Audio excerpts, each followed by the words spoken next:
Haacee koo waggaa har'aa waliin turre. Har'a garuu nu jidduun jirtu. Ta'us qaamaan nurraa gargar baate malee yaadaaf qalbiin kee nu bira jira.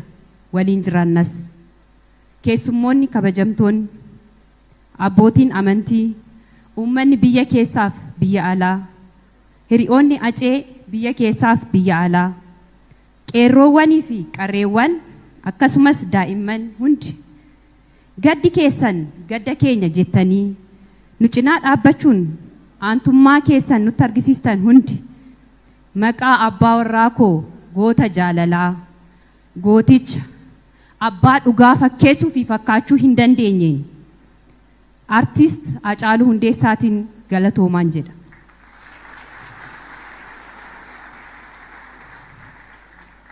Baga nagaan dhuftan. Acee koo akkuma atuu jette siif jiraadhee du'uun koo egaa waan hin oolle gaariif ammeenya kee waliisaan wallaalee kan si dinqu anwaalama dhabduun ta'e kanan gaabbu kan na aarsu bifa tokkoon meeqan du'e.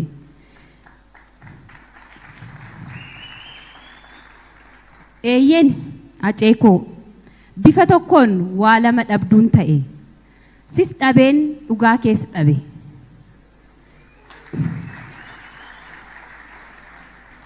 Dhugaan kee waaqaa fi micayyoo si bira jirtu qofa bira jira. Kan si nyaattees kan si nyaachistees ishuma.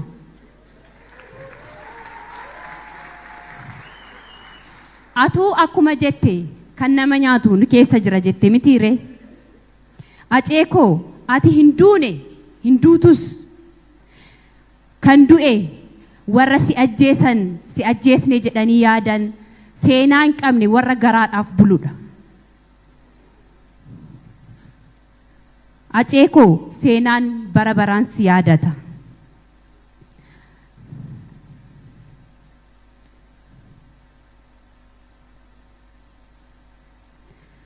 Aceen koo akkuma jedhe dhugaan kee dhugaadha.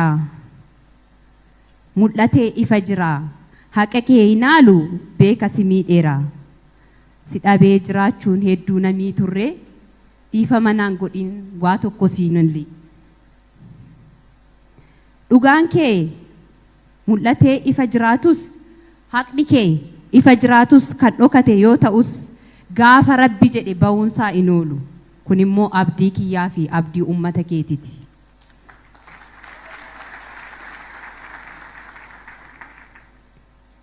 Acee koo ati hin duune hin duutus yaa gootummaa kee yaa kaayyoo kee waanumaan ittiin si ibsuun qabu.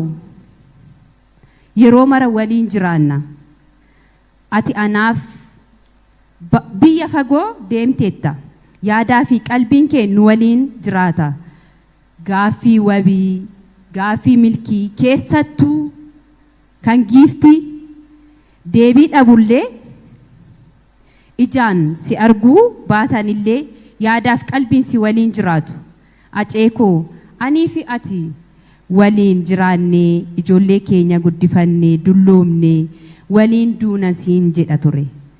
Ati garuu lakki kiyyuu ati ijoollee guddista naan jechaa turte. Edaa akka duutu hin beekta ture maaf natti hin himirre kuni gaafii kiyya. Acee nama lubbuun jiru hin faarsu jette. Warri Acee koo ajjeesistan dhugaa fi dhiiga isaa dhoksitan inuma bubbula malee dhugaan inuma baha. Dhugaan ilma waaqaati jedha Oromoon yeroo mammaaku. Acee koo dandeettii fi obsa siif kenne anaafis ijoollee keefis uummataafis haa kennu. Osoo fakkeessuu fi fakkaachuu dandeesse yoomsi dhabna turre. Ijoolleen kees abbaan keenya hin dhufu jedhanii nan gaafatan ture. Acee maallee akkan maaliin si madaalu maaliin si ibsu ati anaaf ijoollummaa koo mana barumsaa koo beekaa koo jiruu koo waan hunda kooti. Namni kana hunda dhabee akkamiin jiraachuu danda'a? Gaafii deebii hin qabne.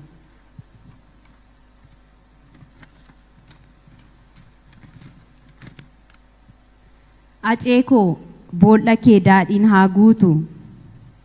Dhiigaa fi dhiiga kee dhugaa fi dhiiga kee Rabbi haa baasu. Warreen si waliin wareegamanis boolla isaanii daadhiin haa guutu.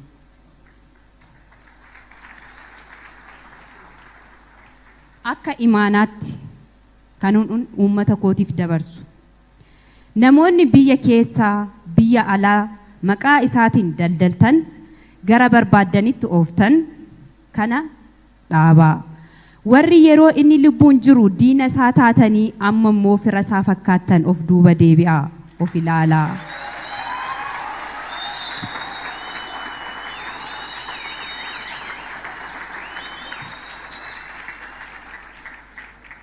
Mee erga boqatee haa ciisu yoo dandeessan warri fakkeessitan fakkeessuu irra ta'uutu caala.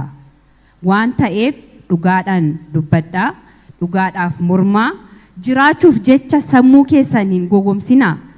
Dhugaa acee koo akka bahu amantii qabdaniin Rabbinaaf kadhadhaa. Egaa hundi keenya akka namaatti, akka lammiitti maqaa acee, hojii acee, seenaadhaa ol akka jiraatuuf hundi keenya dirqama lammummaa haa baanu. Galatooma. Acee koo waggaa har'aa waliin turre. Har'a garuu nu jidduun jirtu. Ta'us qaamaan nurraa gargar baate malee yaadaaf qalbiin kee nu bira jira, waliin jiraannas.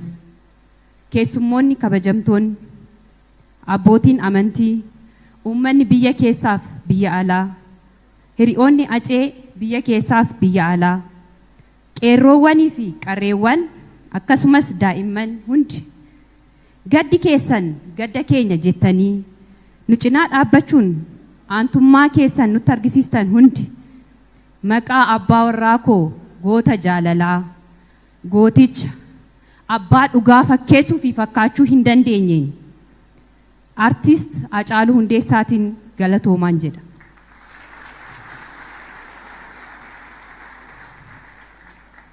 Baga nagaan dhuftan. Acee koo akkuma atuu jette siif jiraadhee du'uun koo egaa waan hin oolle gaariif ammeenya kee waliisaan wallaalee kan si dinqu awwaalama dhabduun ta'e kanan gaabbu kan na aarsu bifa tokkoon meeqan du'e.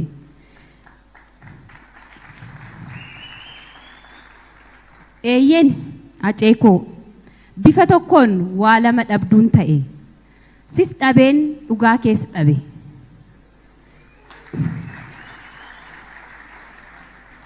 Dhugaan kee waaqaa fi micayyoo si bira jirtu qofa bira jira.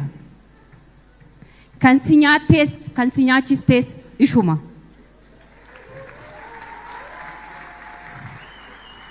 Atuu akkuma jette kan nama nyaatu nu keessa jira jette mitiire. Acee koo ati hin duune hin duutus kan du'e warra si ajjeesne jedhanii yaadan seenaa hin qabne warra garaadhaaf buludha. Acee koo seenaan bara baraan si yaadata.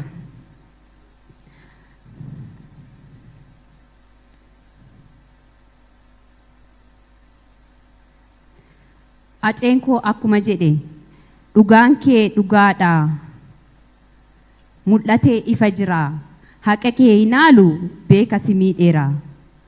Si dhabee jiraachuun hedduu namii turre dhiifama naan godhin waa tokko siinulli. Dhugaan kee mul'atee ifa jiraatus haqni kee ifa jiraatus kan dhokate yoo ta'us gaafa Rabbi jedhe ba'uunsaa hin oolu. Kun immoo abdii kiyyaa fi abdii uummata keetiiti.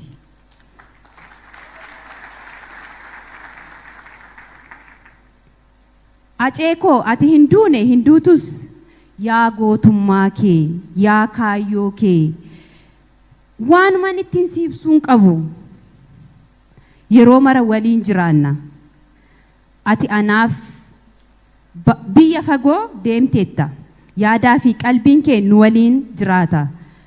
Gaaffii wabii, gaaffii milkii keessattuu kan giiftii deebii dhabullee ijaan si arguu baatanillee yaadaaf qalbiin si waliin jiraatu. Aceekoo anii fi ati waliin jiraannee ijoollee keenya guddifannee dulloomnee waliin duuna siin jedha ture. Ati garuu lakki kiyyuu ati ijoollee guddista naan jechaa turte.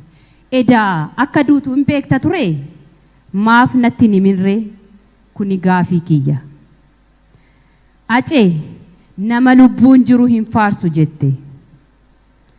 Warri Aceekoo ajjeestan ajjeesistan dhugaa fi dhiiga isaa dhoksitan inuma bubbula malee dhugaan inuma baha.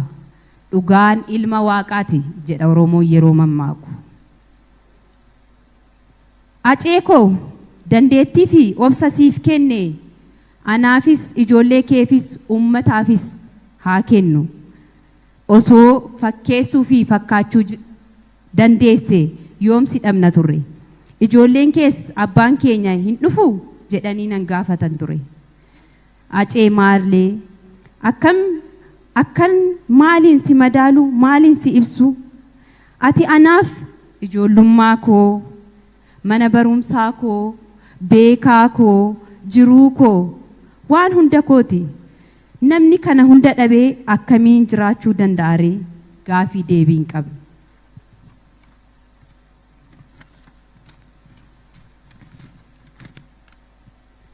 Aceekoo boolla kee daadhiin haa guutu. Dhiiga fi dhiiga kee dhugaa fi dhiiga kee Rabbi haa baasu. Warreen si waliin wareegamanis boolla isaanii daadhiin haa guutu.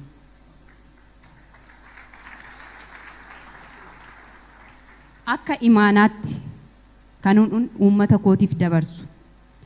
Namoonni biyya keessaa biyya alaa maqaa isaatiin daldaltan gara barbaaddanitti ooftan kana dhaabaa. Warri yeroo inni lubbuun jiru diina isaa taatanii amma immoo fira isaa fakkaattan of duuba deebi'aa of ilaalaa.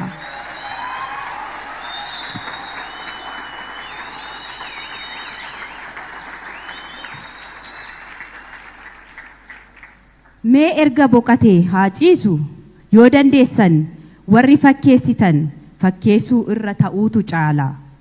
Waan ta'eef dhugaadhaan dubbadhaa, dhugaadhaaf mormaa, jiraachuuf jecha sammuu keessan hin gogomsinaa. Dhugaa Aceekoo akka bahu amantii qabdaniin Rabbinaaf kadhadhaa. Egaa hundi keenya akka namaatti akka lammiitti maqaa Acee hojii Acee seenaadhaa ol akka jiraatuuf hundi keenya dirqama lammummaa haa baanu. Galatoomaa.